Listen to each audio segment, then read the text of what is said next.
අයි වගේ මාස දෙකකට කලින් මම දැන් ඩිස්ප්ලේ දාන්න ගියා. දැන් මේකේ කලර් පැචස් එක කලර් පැච් එකක්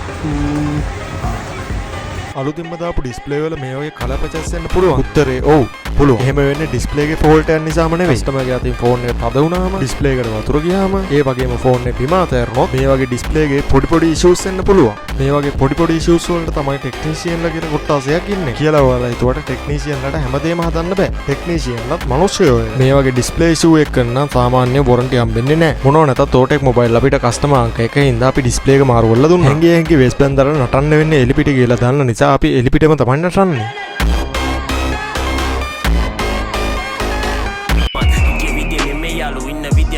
කස්ටමර්ට ෆෝන් එක දෙන්න කලින් අපි ඩිස්ප්ලේ එක හොඳට චෙක් කරගන්න ඕනේ. ඩිස්ප්ලේ එකේ හැමතැනම ටච් වෙනවද? ෆේස් ID වැඩ කරනවද? මේ ඔක්කොම චෙක් කරාට පස්සේ තමයි අපි කස්ටමර්ට ෆෝන් එක ආයෙ ලබා දෙන්නේ. මම මේ පරණ ඩිස්ප්ලේ එක අපි ගත්ත එක මේවට අලුතෙන් දාපු වගේ ෆෝන් එකේ ඩිස්ප්ලේ එකත් වගකීමක් සහිතව රීප්ලේස් කරන්න සහ රිපෙයාර් කරගන්න ඕන නම් එන්න ඕන හොඳම තැන ඕටෙක් මොබයිල් පොල්ගාවෙල.